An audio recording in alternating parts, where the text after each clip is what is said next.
نحمده ونصلي على رسوله الكريم اما بعد فاعوذ بالله من الشيطان الرجيم بسم الله الرحمن الرحيم رب اشرح لي صدري ويسر لي امري واحلل عقدة من لساني يفقهوا قولي۔ سورۃ التکویر آیت نمبر 1 سے 29 تک۔ اس سورت کے بارے میں نبی صلی اللہ علیہ وسلم نے فرمایا، جس کو یہ بات پسند ہے کہ وہ قیامت کو اس طرح دیکھے جس طرح آنکھ سے دیکھنا ہوتا ہے، تو اسے چاہیے کہ وہ اذا الشمس کورت، اذا السماء انفطرت اور اذا السماء انشقت پڑھا کرے۔ تو گویا یہ سورت قیامت کا نقشہ بیان کرتی ہے۔ بسم اللہ الرحمن الرحیم۔ اذا الشمس کورت، اذا جب، الشمس سورج، کورت لپیٹ دیا جائے گا، کور یکور تکویر لپیٹنا، کسی چیز کو امامے یا پگڑی کی طرح لپیٹنا اور اوپر طرح گھمانا، اس کے لیے لفظ آتا ہے۔ کسی کو پگڑی پہنے ہوئے دیکھا ہے امامہ، تو وہ بل دے کے لپیٹتے ہیں۔ اور اقتار الفرس کہتے ہیں گھوڑے کا اپنی دم کو ہلانا، گھمانا، یعنی جب سورج کی روشنی واپس اس میں ہی لپیٹ دی جائے گی۔ ابھی آپ دیکھیں جو گیلیکسیز وغیرہ ہوتی ہیں تو ان کی جو روشنی ہے وہ کس طرح نظر آتی ہے، کس شکل میں، گول گول گھومتی ہوئی، جیسے ایک لپیٹی بھی ہے۔ تو اب یہ روشنی جو ہے اگر سکویز کر دی جائے، یعنی وہ ٹائٹن اپ کر دی جائے، تو واپس پلٹ کر ایک ہی جگہ جمع ہو جائے۔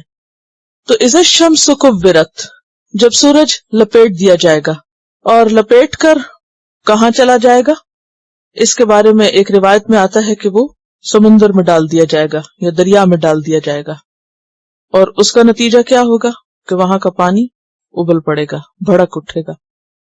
وَإِذَا النُّجُومُ، اور جب ستارے انقدرت بے نور ہو جائیں گے۔ کاف دال رے، قدرن کا معنی ہوتا ہے گدلا پن، اسی سے لفظ قدورت نکلا ہے۔ قدورت کیا ہوتا ہے؟ جو دلوں میں ہوتی ہے قدورت، دل کا میلا ہونا۔ قدرن سے قدورت، اور قدورت دل کا میل، دھندلا ہو جانا، دل کا صاف نہ ہونا۔ تو انقدار سے کیا مراد ہے؟ ستاروں کا بے نور ہو جانا، ستاروں کا اپنی اصلیت کھو دینا۔ وَإِذَا الْجِبَالُ سُيِّرَتْ، اور جب پہاڑ چلا دیے جائیں گے، جیسے سورۃ کہف میں آتا ہے وَيَوْمَ نُسَيِّرُ الْجِبَالَ، جس دن ہم پہاڑوں کو چلا دیں گے۔ وَتَرَى الْأَرْضَ بَارِزَةً، اور تم دیکھو گے کہ زمین بالکل پلین ہو گئی، سامنے آ گئی، کوئی اونچ نیچ شٹیلا اور کسی قسم کی کوئی بھی رکاوٹ نہیں ہوگی۔ وَإِذَا الْعِشَارُ عُطِّلَتْ، اور جب اونٹنیاں چھوڑ دی جائیں گی، اور عشار عشرا کی جمع ہے، اور عشرہ سے، عشرہ کہتے ہیں 10 کو، تو عشرا سے مراد 10 مہینے کی حاملہ اونٹنیاں جو بہت ہی قیمتی ہوتی ہیں۔ عربوں کے لیے اونٹنی ویسے ہی قیمتی چیز تھی، اور خاص طور پر جب وہ حاملہ ہوتی اور اس سے بچہ پیدا ہونا ہوتا تو وہ اور بھی زیادہ اس کی ویلیو بڑھ جاتی، اور اس اونٹنی کی وہ خاص طور پر کیئر کیا کرتے تھے کہ اس کو کوئی نقصان نہ ہو اور صحیح سلامت بچہ جنم دے، بہت کنسرن ہوتا تھا ان کا۔ لیکن قیامت کا دن ایسا دن ہوگا کہ جب اتنی قیمتی اونٹنیاں، ان کی بھی کسی کو پرواہ نہیں ہوگی، ان کو بھی معطل کر دیا جائے گا، ایسی چھوڑ دیا جائے گا۔ عطلت کا لفظ جو ہے یہ عین طوئے لام سے ہے، عطلہ، معطل کرنا، بیکار چھوڑ دینا۔ کسی کو معطل کرنے کا کیا مطلب ہوتا ہے؟ فلاں کو اس کی نوکری سے فائر کر دیا گیا، یعنی معطل کر دیا گیا، بیکار ہو گیا وہ۔ وَإِذَا الْعِشَارُ عُطِّلَتْ، تو اسی طرح قیامت کے دن اونٹنیوں سے کوئی کام نہیں لیا جائے گا، ان کا کوئی دھیان رکھنے والا نہیں ہوگا، کیونکہ ہر ایک کو اپنی پڑی ہوگی۔ وَإِذَا الْوُحُوشُ، اور جب وحشی جانور، وحوش کس کی جمع ہے؟ وحشی کی۔ اور جب وحشی جانور حشرت، اکٹھے کر لیے جائیں گے، یعنی قیامت کے دن ان کو بھی جمع کیا جائے گا۔ اور قیامت کا دن ایسا سخت دن ہوگا کہ اس کا اثر جانوروں پر بھی پڑے گا، اور جانور جنگلوں سے نکل کر شہری آبادیوں کی طرف آ جائیں گے، اپنے بل اور کچھار وغیرہ چھوڑ دیں گے، اور ایک سیلاب ہوگا ان کا بھی۔ تو گویا قیامت کا زلزلہ سب کو متاثر کرے گا، ایک طرف سورج اور ستاروں کو، دوسری طرف پہاڑوں کو، تیسری طرف اونٹوں کو، جانوروں کو، وحشی جانوروں کو، اور اسی طرح سمندروں کو۔ وَإِذَا الْبِحَارُ سُجِّرَتْ، اور جب سمندر بھڑکا دیے جائیں گے۔ سین جیم رے، سجرہ کا مطلب ہوتا ہے تندور کا گرم کرنا، اور تسجیر کہتے ہیں آگ کو زور سے بھڑکانا، پانی کے بہانے کے لیے بھی آتا ہے۔ زمین کا جو لاوا ہے اس کے نکلنے کی طرف بھی اشارہ ہو سکتا ہے۔ اور ویسے بھی یہ کہ اگر سورج سمندر میں ڈالا گیا تو نتیجہ کیا ہوگا کہ اس کا پانی بھڑک اٹھے گا اور ڈرائی ہو کے اڑ جائے گا، اور پھر زلزلے اتنے شدید ہوں گے کہ زمین کے اندر کی جو آگ ہے، لاوا ہے، وہ پھٹ کر باہر آ جائے گا، اور سمندر پانی کی بجائے جیسے آگ کے تنور ہو گئے ہوں۔ ابھی تو سمندر میں پانی ہوتا ہے نا، لہریں موجیں مار رہا ہوتا ہے، تو قیامت کے دن کیا ہوگا؟ سمندر بھڑکا دیے جائیں گے، پانی تو اڑ جائے گا اور اس کی جگہ آگ ہوگی۔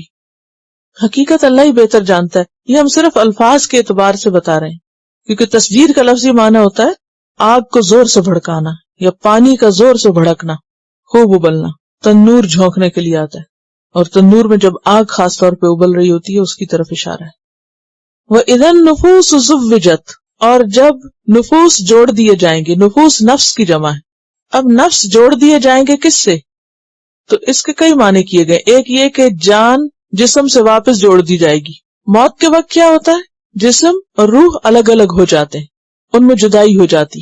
قیامت کے دن جسم دوبارہ روح سے جا ملیں گے، یا روحیں دوبارہ جسموں میں آ جائیں گی، تو ان کا باہم ملاپ ہو جائے گا۔ وَإِذَا النُّفُوسُ زُوِّجَتْ، اور اسی طرح یہ بھی کہا جاتا ہے کہ لوگ گروہ در گروہ ہو جائیں گے۔ وہ تمام لوگ جو ایک طرح کا شوق رکھتے ہیں یا ایک طرح کی ان کی دلچسپیاں ہیں، وہ قیامت کے دن گروہوں کی شکل میں اکٹھے ہو جائیں گے اور آپس میں ان کا ملاپ کر دیا جائے گا۔ کچھ لوگوں سے تو لوگ جدا ہو جائیں گے نا، اور کچھ لوگوں کے ساتھ جا ملیں گے۔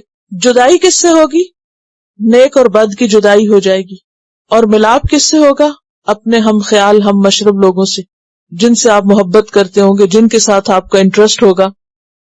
وَإِذَا النُّفُوسُ زُوِّجَتْ وَإِذَا الْمَوْءُودَةُ سُئِلَتْ، اور جب دفنائی جانے والی لڑکی سے سوال کیا جائے گا۔ موعودہ کا لفظ جو ہے وعد سے ہے، واو حمزہ دال، وعد۔ وعد کا لفظ معنی ہوتا ہے ثقل، بوجھ۔ اس مادے کا ایک لفظ پیچھے بھی آپ پڑھ چکے ہیں، یاد کریں۔ وَلَا يَؤُودُهُ حِفْظُهُمَا، کیا ترجمہ کیا تھا؟ نہیں تھکاتی۔ جب انسان تھک جاتا ہے تو کیسے اس کو محسوس ہوتا ہے؟ بوجھل، ہیوی فیل ہوتا ہے، اپنا آپ بھی بوجھ لگتا ہے۔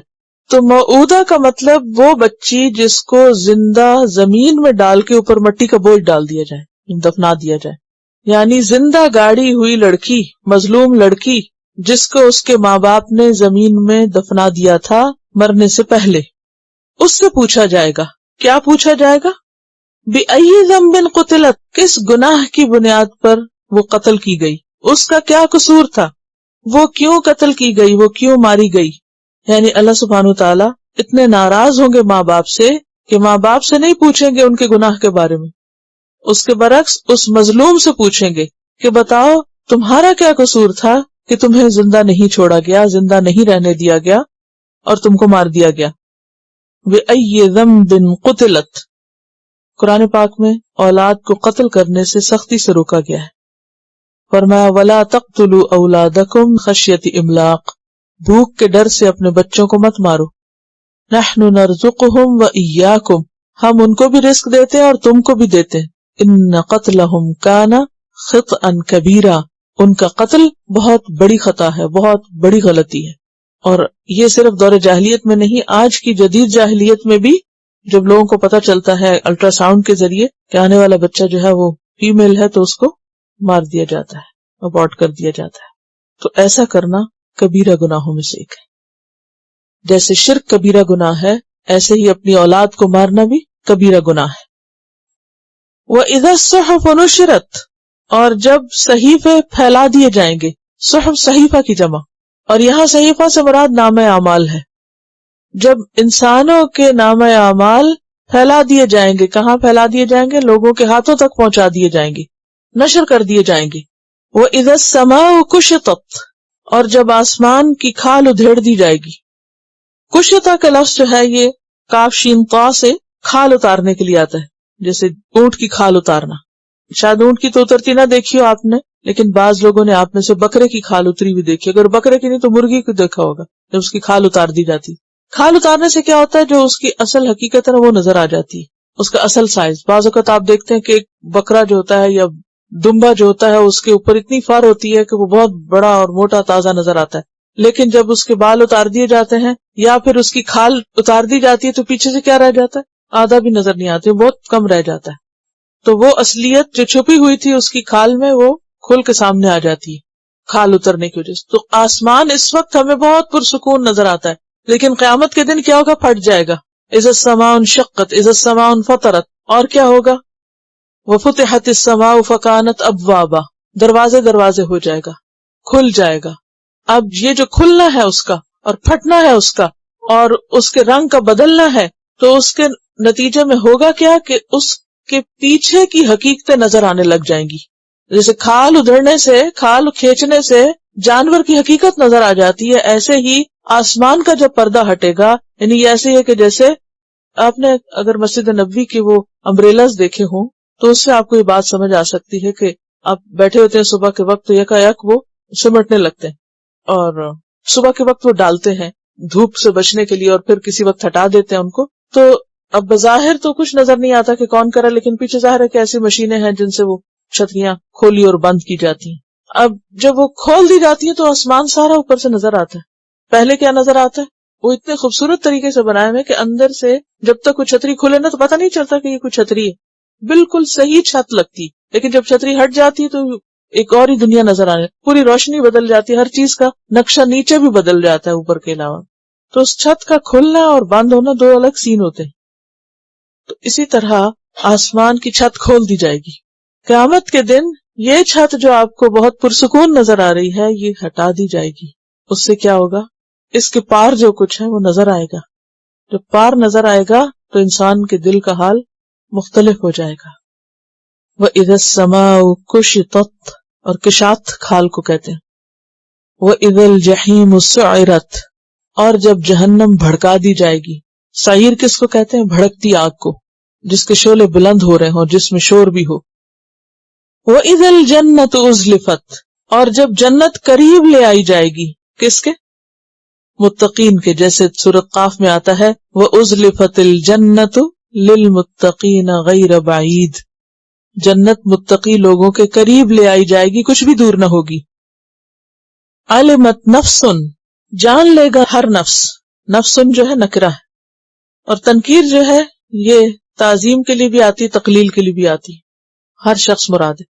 ہر شخص کو چل پتا جائے گا کس بات کا؟ ما احضرت، کہ اس نے کیا حاضر کیا، کیا پیش کیا، کیا لے کر آیا.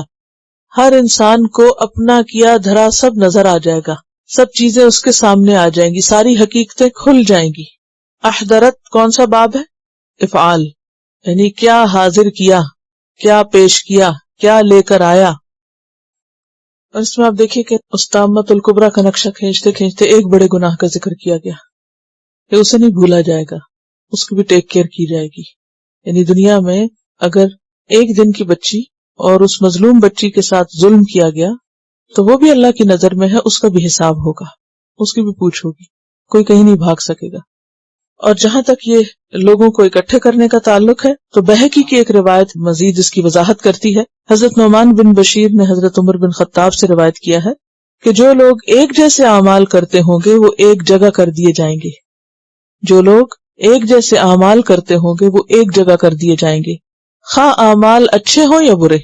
مثلا پچھلے دنوں بھی اس پر بات ہوئی تھی. مثلا جیسے مختلف عبادات میں زیادہ بہتر طور پر عبادت کرنے والے، جیسے جنت کے دروازوں میں سے ایک دروازے میں سے صرف روزے دار داخل ہوں گے، کیونکہ ان کی امتیازی خصوصیت کیا ہوگی کہ وہ بہت کثرت سے روزے رکھنے والے تھے. اسی طرح ایک دروازے سے بہت صدقہ کرنے والے جا رہے ہوں گے. اسی طرح نماز میں جو بہت اچھے ہوں گے. پھر اسی طرح جو لوگ خاص قسم کے علوم حاصل کرتے ہیں یا خاص قسم کی دلچسپیاں رکھتے ہیں. اور اسی طرح برائیوں میں بھی جو لوگ ایک جیسا انٹرسٹ رکھتے ہیں، مل جل کے غلط کام کرتے ہیں، جیسے گینگسٹرز ہوتے ہیں یا مختلف غلط کار لوگ ہیں، چور ہیں، ڈاکو ہیں، زناکار ہیں، شراب کے شوقین ہیں. تو جیسا جیسا جس کا کام ہوگا، جیسا جیسا انٹرسٹ ہوگا وہ اسی کے ساتھ ہوگا. اور ویسے بڑے گروہ تو 3 ہوں گے. وَكُنْتُمْ أَزْوَاجًا ثَلَاثَةً، یعنی ایک تو میجر تقسیم ہوگی اصحاب الیمین، اصحاب الشمال اور سابقون الاولون کی، مقربون کی. یہ 3 بڑے گروہ ہوں گے. اور اس کے علاوہ ان کے اندر پھر انٹرسٹ کے اعتبار سے گروہ ہوں گے. ہر شخص کہاں ہوگا؟ المرء مع من احبہ، اس کے ساتھ جس سے محبت رکھتا ہوگا، جس کام کو وہ اپریشیٹ کرتا ہوگا، جس کام کا شوق رکھتا ہوگا. تو جو جس سے محبت کرتا ہوگا، خواہ وہ اس جیسا عمل نہ بھی کرتا ہو تو اس کو اپنے اس شوق کی بنا پر ان لوگوں سے ملا دیا جائے گا. یعنی ایک تو وہ خاص کام کرنے والے اور ایک ان سے محبت کرنے والے. اسی لیے میں نے آپ کو جو اس دن حدیث سنائی تھی، کن عالمن او متعلمن او مستمعن او محبن ولا تکن خامسا فتہلک. یا تو عالم بنو، یا متعلم بنو، یا سننے والے بنو، یا علم والوں سے محبت کرنے والے بنو، اور پانچویں نہ بنو ورنہ ہلاک ہو جاؤ گے. پانچویں سے مراد کون ہے؟ نہ سیکھ رہے ہو، نہ سکھا رہے ہو، نہ سن رہے ہو، اور نہ ہی علم سے کوئی دلچسپی ہے، کوئی شوق ہے، کوئی محبت ہے، یا پھر یہ کہ الٹا ان پر تنقید ہے یا ان سے دشمنی ہے، تو ایسا کام نہ کرو. فتہلک، ہلاکت والا ہوگا. تو اس سے کیا پتہ چلتا ہے اگر ان دو چیزوں کو اکٹھا کیا جائے کہ کسی خاص کام کے شوقین لوگ ایک جگہ ہوں گے، اس کے کرنے والے، اس کے سیکھنے والے، اس کے سکھانے والے، اس کو دیکھنے والے، تماشائی، اس کا شوق رکھنے والے. اب بعض لوگ خود کچھ نہیں کھیلتے لیکن کھلاڑیوں سے محبت رکھتے ہیں، تو جو جس سے محبت رکھتا ہوگا وہ، اور باقی جو ہیں وہ اس گروہ میں نہیں ہوں گے. یہ بتانے کہ انڈیا میں ریلی نکلی ہے اس بات پر کہ 10 ملین لڑکیوں کو اس طرح مار دیا گیا ہے پچھلے 20 سال میں. لیکن یہ ایک حقیقت ہے کہ یہ جاہلیت صرف اس دور میں نہیں تھی، آج بھی ہے. آج انسانوں نے اور ہر لحاظ سے ترقی کی لیکن اپنے اندر کوئی تبدیلی نہیں لا سکا. انسان کی سوچ اور ذہنیت وہی ہے. تو ثم السبیل یسرہ، جو جدھر جانا چاہتا ہے اللہ تعالیٰ اس کے لیے ادھر کے راستے آسان کر دیتے ہیں. اگر کوئی نیکی کی طرف جانا چاہتا ہے تو نیکی کا رستہ آسان ہو جاتا ہے، اور اگر کوئی غلط کام کرنا چاہتا ہے تو اس کے لیے وہ رستے آسان ہو جاتے ہیں. محنت تو سب کرتے ہیں، وہ اگر اس چیز میں محنت کر رہے ہیں تو ہمیں خیر کے کام میں محنت کرنی چاہیے. چلیے آگے چلتے ہیں. فلا، پس نہیں، اقسمو، میں قسم کھاتا ہوں، بالخنس، خنس کی، ستاروں کی. خنس کا لفظ جو ہے یہ خنسا سے ہے. خنسا کا مطلب ہوتا ہے پیچھے ہٹنا اور سکڑ جانا. شیطان کے بارے میں آتا ہے نا کہ اذا ذکر اللہ خنسا، کہ انسان جب اللہ کا ذکر کرتا ہے تو شیطان پیچھے ہٹ جاتا ہے اور ہٹ کے سکڑ جاتا ہے. لیکن جب انسان غافل ہوتا ہے تو آ کے انسان کے دل کے اوپر بیٹھ جاتا ہے اور طرح طرح کے وسوسے ڈالتا ہے اور اس کو حق کے راستے سے ہٹاتا ہے. لیکن جب اللہ کی یاد ہوتی ہے تو پھر وہ بھاگنے لگتا ہے. تو خنس جو ہے یہ خانس یا خانست ان کی جمع ہے، اور خنسا کا مطلب ہوتا ہے پیچھے ہٹنا اور سکڑنا. سیدھا چلتے چلتے ایک قدم پیچھے ہٹ جانا، یعنی اپنی چال پلٹا دینا، آنکھ بچا کر یا چوری چوری پیچھے ہو جانا. اب یہاں کچھ ستاروں کے بارے میں کہا جا رہا ہے، قسم ہے ان ستاروں کی جو ابتدا میں سیدھے چلتے ہیں پھر الٹے آ جاتے ہیں، یعنی واپس پلٹ جاتے ہیں. الجواری، جو چلنے والے ہیں. جواری جو ہے یہ جاریہ سے ہے، یعنی سیدھے چلنے والے ہیں. الکنس، غائب ہونے والے ستارے. یہ سب ستاروں کی قسمیں ہیں. کون کون سی؟ خنس، جوار اور کنس.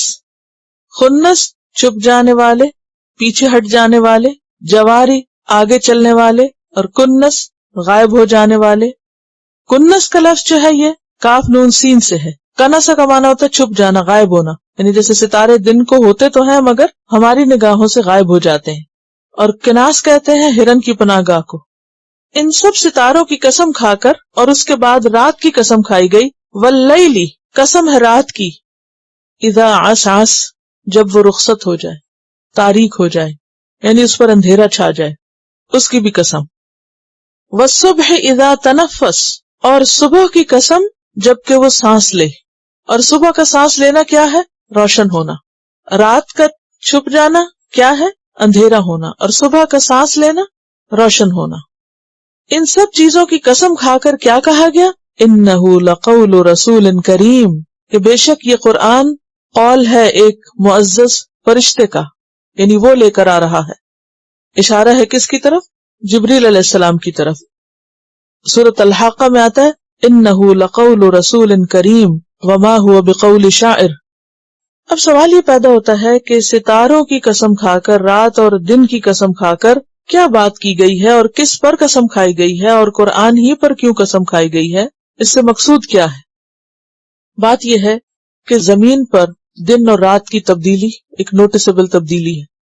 اسی طرح ستاروں کا طلوع ہونا، چلنا، غروب ہونا، کبھی نظر آنا کبھی نہ آنا، کیونکہ موسم کے فرق سے کیا ہوتا ہے، بعض اوقات ستارے دکھتے ہیں اور بعض اوقات دکھتے بھی نہیں ہیں. تو یہ جو مختلف کیفیات ہمیں نظر آتی ہیں یہ کیفیات اس بات کی دلیل ہے کہ جو رب یہ تبدیلیاں کر سکتا ہے وہ رب انسانوں کے لیے وحی بھیجنے کا بھی بہترین انتظام کر سکتا ہے. کیونکہ لوگوں کی سمجھ میں یہ نہیں آتا تھا کہ قرآن نازل کیسے ہوتا ہے، جبریل کیسے لے کر آتے ہیں، اور یہ سب سلسلہ کیا ہے، اور پھر کبھی جبریل آتے ہیں اور کبھی نہیں آتے. کہا یہ ایسے ہی ہے جیسے کبھی ستارے نظر آتے ہیں کبھی نہیں آتے، کبھی دن ہوتا ہے کبھی رات ہوتی ہے، کبھی فترۃ الوحی ہوتا ہے اور کبھی وحی آ جاتی ہے، اور کبھی آپ کہتے ہیں کہ میں کل بتاؤں گا اور وہ 1 مہینے تک وحی نہیں آتی. تو یہ سب کچھ کیا ہے؟ دراصل محمد صلی اللہ علیہ وسلم کے اختیار میں نہیں ہے، یہ دراصل اللہ کے اختیار میں ہے، اور اللہ کی قدرت سے یہ سب کچھ ہو رہا ہے. تو یہ گردش نظام کس کو سمجھنے میں ممد و معاون ہے؟ نزول وحی کے عمل کو. اب دیکھیے کہ کبھی آپ اس نظام پر غور کریں نا، ستاروں کو آپ غور سے دیکھیں، اور ستاروں کے جو مدار ہیں، اور ستاروں کی جو موومنٹ ہے، اور ستاروں کا جو چلنا اور چلتے چلتے واپس پلٹنا. کبھی آپ نے دیکھا ایسا سین کہ بعض پلانٹس کی جو موشن ہوتی ہے نا، ان کا موشن جو ہوتی ہے وہ جاتے جاتے جاتے جاتے چلتے چلتے اپنا راستہ بدل لیتے ہیں، یعنی صرف ایک ہی رخ پہ نہیں چلتے جاتے. تو یہاں پر آپ دیکھیے کہ اسی کا ذکر ہوا ہے کہ وہ چلتے بھی ہیں اور پھر راستہ بدل بھی لیتے ہیں، اور اس کے باوجود کچھ نہیں ہوتا. بعض اوقات آپ خبروں میں بھی سنتے ہیں کہ فلاں سیارہ جو ہے وہ اب زمین کے قریب سے گزرنے والا ہے، اور اگر زمین کی پل نے اس کو کھینچ لیا تو معلوم نہیں کیا کیا حادثے ہو جائیں گے، اور پھر پتہ چلتا ہے کہ اس نے اپنا راستہ بدل لیا. تو یہ سب کچھ اللہ کے حکم سے ہو رہا ہے. جب تک اللہ چاہے گا زمین پر زندگی باقی رہے گی، اور جب اللہ چاہے گا ختم کر دے گا ہر چیز کو.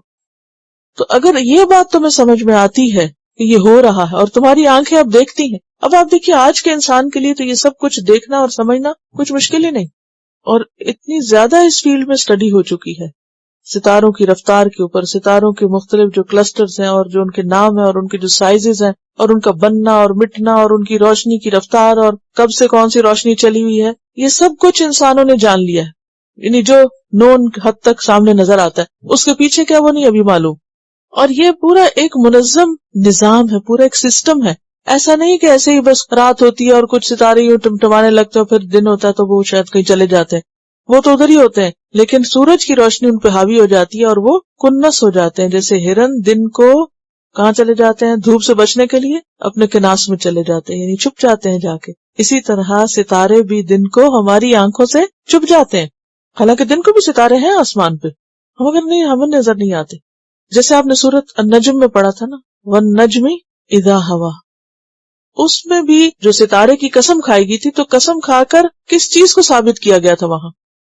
وَالنَّجْمِ اِذَا هَوَى مَا ضَلَّ صَاحِبُكُمْ وَمَا غَوَى وَمَا يَنْطِقُ عَنِ الْهَوَى إِنْ هُوَ إِلَّا وَحْيٌ يُوحَى عَلَّمَهُ شَدِيدُ الْقُوَى ذُو مِرَّةٍ فَاسْتَوَى وَهُوَ بِالْأُفُقِ الْأَعْلَى. تو آگے ساری جبریل علیہ السلام کی صفات ہیں، اور آغاز کس سے ہو رہا ہے؟ ستارے کے ڈوبنے سے. تو ستارے کی طرح متوجہ کر کے ایک بہت بڑی حقیقت سمجھائی گئی ہے کہ جو رب ستارے طلوع کر سکتا، غروب کر سکتا ہے، وہ جبریل کو کیوں نہیں بھیج سکتا؟ وہ پیغام کیوں نہیں بھیج سکتا؟ وحی کیوں نہیں آ سکتی؟ اب دیکھیں کہ وحی کا ثبوت اور اس کے دلائل اتنے اہم کیوں ہیں؟ وائی از اٹ امپورٹنٹ کہ وحی کا نازل کرنا ثابت کیا جائے اور جبریل کا بار بار تذکرہ کیا جائے؟ کیونکہ اگر وحی کی آمد مان لی گئی تو پھر قرآن کی سچائی بھی مان لی جائے گی کہ اللہ ہی کا کلام ہے، کسی انسان کا لکھا ہوا نہیں. تو ایک لنک ہے نا، بِأَيْدِي سَفَرَةٍ، وہ سفیر ہے نا. تو جس رب نے ستارے بنائے اسی رب نے فرشتے پیدا کیے. جو رب ستاروں کو نکالتا اور ان کی رفتار بدلتا ہے وہی رب وحی کو بھی. اور آپ کو معلوم ہے کہ آیات کو بھی نجم کہا گیا ہے. إِنَّهُ لَقَوْلُ رَسُولٍ قَرِيمٍ ذِي قُوَّةٍ، قوت والا. کون؟ جبریل علیہ السلام، جس کو کیا کہا گیا سورۃ النجم میں؟ ذو مرۃ فاستوى عند ذی العرش مکین، عرش والے کے ہاں بہت مرتبے والا ہے، عزت والا ہے. کون؟ جبریل علیہ السلام. مطاع، وہاں اس کا کہا مانا گیا ہے. کون اس کا کہا مانتے ہیں؟ سارے فرشتے. سارے فرشتے جبریل کی بات مانتے ہیں. کوئی دلیل، کوئی حدیث یاد ہے؟ جب اللہ سبحانہ وتعالیٰ کسی سے محبت کرتے تو جبریل کو بلاتے ہیں، کہتے کہ تم اس سے محبت کرو. پھر جبریل کیا کرتے ہیں؟ آسمان والوں میں پکارتے ہیں اور کہتے ہیں کہ اے لوگو، اے آسمان والو، اللہ فلاں سے محبت کرتے ہیں، تم سب اس سے محبت کرو. تو آسمان والے اس کی بات مان لیتے ہیں اور پھر وہ بھی وہی کرنے لگتے ہیں جو جبریل کرتے ہیں. تو مطاعن کہاں مانا گیا ہے؟ ثم، وہاں. ایک ہوتا ہے ثم اور ایک ہوتا ہے ثم. ثم کا مطلب ہوتا ہے پھر، اور ثم کا مطلب ہوتا ہے وہاں. یہ لفظ پیچھے بھی گزرا ہے. کہاں؟ سورۃ الانسان. مطاع ثم امین. امین کا کیا مطلب ہے؟ امانت دار. اسی لیے ان کو کیا کہا جاتا ہے؟ ان کا لقب کیا ہے؟ جبریل امین. یعنی جو بات جتنی دی جاتی ہے پوری پوری لا کے پہنچا دیتے ہیں، اپنی طرف سے اس میں کوئی بھی اضافہ نہیں کرتے، کچھ بھی اور نہیں ڈالتے. وما صاحبکم بمجنون، اور نہیں تمہارا ساتھی کچھ مجنون. ساتھی سے کیا مراد ہے؟ نبی صلی اللہ علیہ وسلم. اور تمہارے ساتھی کچھ مجنون نہیں، ایسا نہیں، کیونکہ وہ کیا کہتے تھے کہ آپ کو جنون ہو گیا ہے. آج بھی کہتے ہیں. کیا کہتے ہیں؟ قرآن پڑھنے والوں کو اور زیادہ محبت کرنے والوں کو قرآن سے کیا کہتے ہیں؟ ان کو جنون ہو گیا. کہا وما صاحبکم بمجنون، تمہارا ساتھی مجنون نہیں ہے، وہ تو تمہیں دنیا کی سب سے زیادہ سمجھداری کی باتیں بتاتا ہے. تو اللہ کی طرف سے لائے ہوئے حقائق تم تک پہنچا رہا ہے، اور اس پر گواہ کون ہے؟ خود قرآن. اب جو قرآن نہ پڑھے ان کو تو قرآن والے مجنون ہی نظر آئیں گے نا. تو اہل مکہ حالانکہ زبان دان تھے، پتا تھا جو کچھ محمد صلی اللہ علیہ وسلم کہہ رہے ہیں اس کے مقابلے میں کوئی چیز نہیں ہے، لیکن وہ کہتے تھے. تو اللہ سبحانہ وتعالیٰ اس کی تردید فرما رہے ہیں. وَلَقَدْ رَآهُ بِالْأُفُقِ الْمُبِينِ، اور البتہ تحقیق اس نے دیکھا ہے اس کو. کس نے؟ کس کو؟ محمد صلی اللہ علیہ وسلم نے جبریل کو. کہاں دیکھا ہے؟ کھلے آسمان پر، افق پر. افق آفاق جس کی جمع ہے آسمان کا کنارہ، اور مبین روشن. روشن افق پر دیکھا ہے، یعنی اس کے دیکھنے میں کچھ بھی شک نہیں گزرا ان کو، جو دیکھا ہے صحیح دیکھا ہے. ما ضل صاحبکم وما غوا. کیسے دیکھا تھا جبریل علیہ السلام کو نبی صلی اللہ علیہ وسلم نے؟ کچھ یاد ہے؟ 2 دفعہ اصلی حالت میں دیکھا، اور ایک مرتبہ جب دیکھا تو ان کے 600 پر تھے، اور انہوں نے افق ڈھانپ رکھا تھا، اتنا ہیوج. وَلَقَدْ رَآهُ بِالْأُفُقِ الْمُبِينِ. ایسا نہیں کہ پیغمبر جو ہے وہ اپنے پاس سے کوئی باتیں بتا رہا ہے. مَا كَذَبَ الْفُؤَادُ مَا رَآ. دل نے اس میں کوئی جھوٹ نہیں ملایا، جو بھی اس نے دیکھا واقعی دیکھا. قرآن بتاتا ہے دیکھا ہے اس کو. وَلَقَدْ رَآهُ بِالْأُفُقِ الْمُبِينِ وَمَا هُوَ عَلَى الْغَيْبِ بِضَنِينٍ. اور نہیں ہے وہ غیب کے معاملے میں کچھ بخیل. ضنین کا لفظ جو ہے ضاد نون نون سے ہے، کسی پسندیدہ اور مرغوب چیز کے دینے میں بخل کرنا. وَمَا هُوَ عَلَى الْغَيْبِ بِضَنِينٍ. اور وہ غیب کا علم دینے میں جو اللہ نے اس کو دیا ہے آگے پہنچانے میں بخل سے کام نہیں لیتا. بخل سے کب کام لیا جاتا ہے؟ دین کو آگے دینے میں. جب انسان اس کو اپنی اجارہ داری بنا لے، یا انسان ساری خیر کا خود ہی حریص بن جائے کہ ساری خیر میرے ہی پاس رہے، تم اس کو کسی کے ساتھ شیئر نہیں کرتا. کچھ لوگوں کو یہ کمپلیکس ہوتا ہے، اگر وہ کسی کو سکھا دیں گے. جیسے دنیاوی علوم میں بھی آپ نے کبھی نہیں دیکھا کہ لوگ اپنے نوٹس نہیں دکھاتے، اپنا آئیڈیاز نہیں بتاتے، نسخے نہیں بتاتے، ریسیپیز نہیں بتاتے، اور کیا نہیں بتاتے. حکیم خاص طور پر اپنے نسخے چھپاتے ہیں، اور اسی طرح بہت سے لوگ بہت سی چیزوں کو چھپا کے رکھتے ہیں تاکہ پھر کوئی ہمارے برابر نہ آئے. یہ ہوتا ہے علم کے ساتھ بخل. لیکن دین کے معاملے میں یہ بخل کرنا حرام ہے، منع ہے. ایسا نہیں کیا جا سکتا.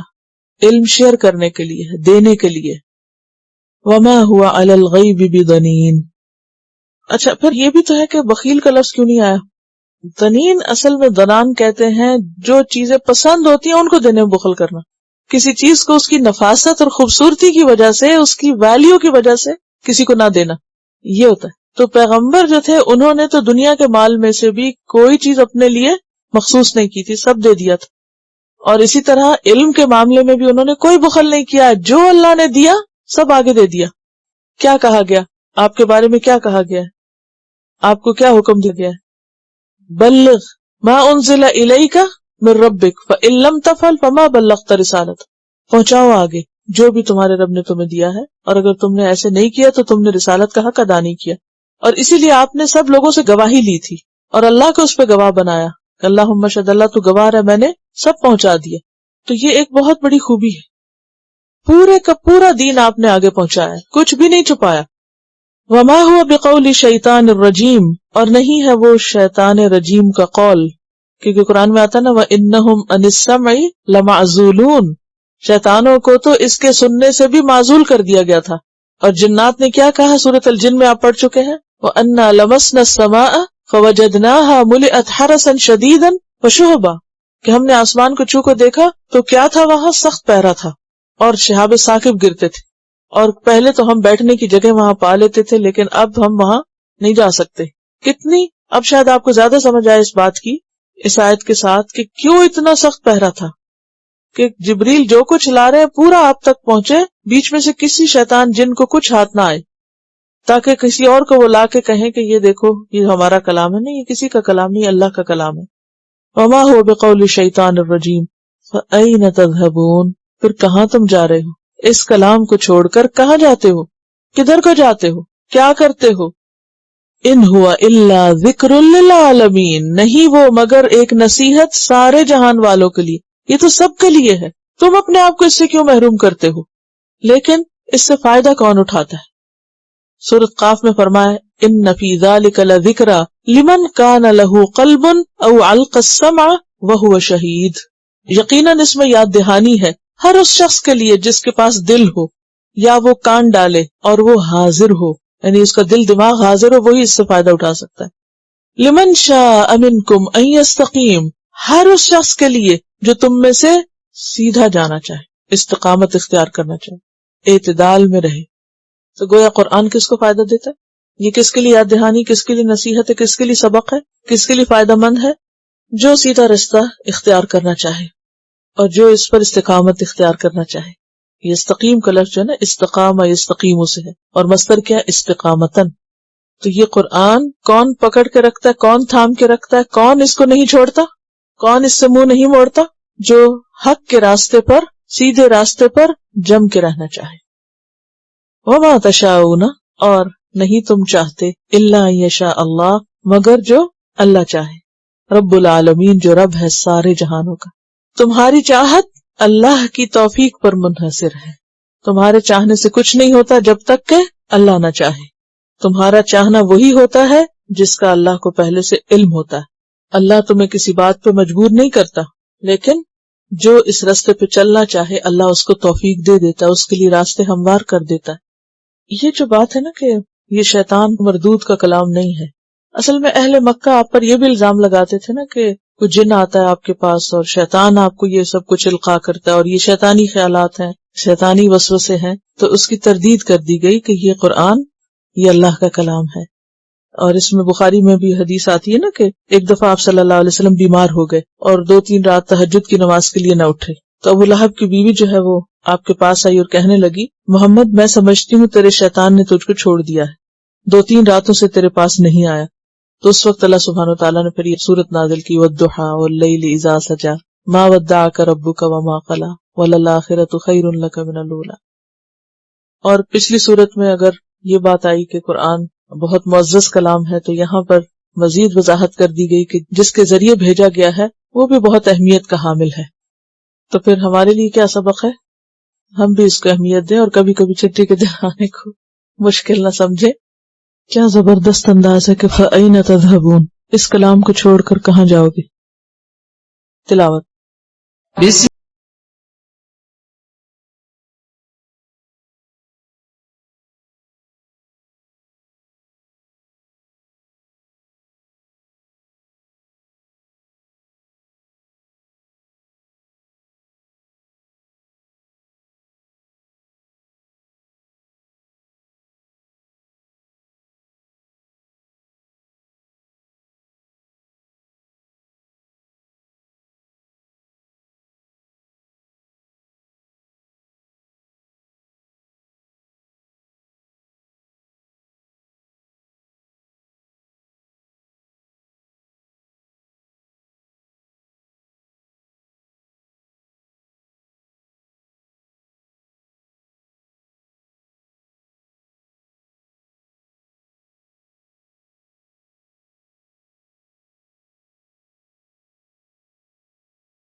سبحانك اللهم وبحمدك نشهد أن لا إله إلا أنت نستغفرك ونتوب إليك. السلام عليكم ورحمة الله وبركاته.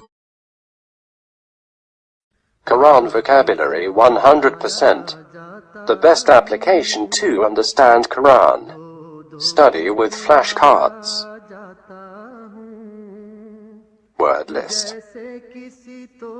Learn 25% of Quran vocabulary in 7 days.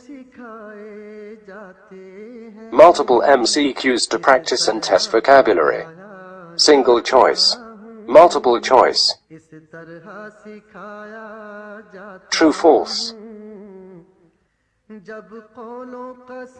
Bookmark difficult words. Study wrongly answer words. Test your skills. 12 essential grammar lessons at Learn Quranic Grammar. You can select number of word to study from bookmarks. Select number of times wrongly answered words for study. Test your skills with multiple choice flashcard, true false, matching words and single choice MCQs. Grammar lessons are available in PDF format. Native Quranic and Urdu fonts. Available at Google Play and Apple App Stores. Download it today to contribute in the Islamic Apps Development Project. Quran vocabulary 100% in Urdu. Visit smartappsweb.com.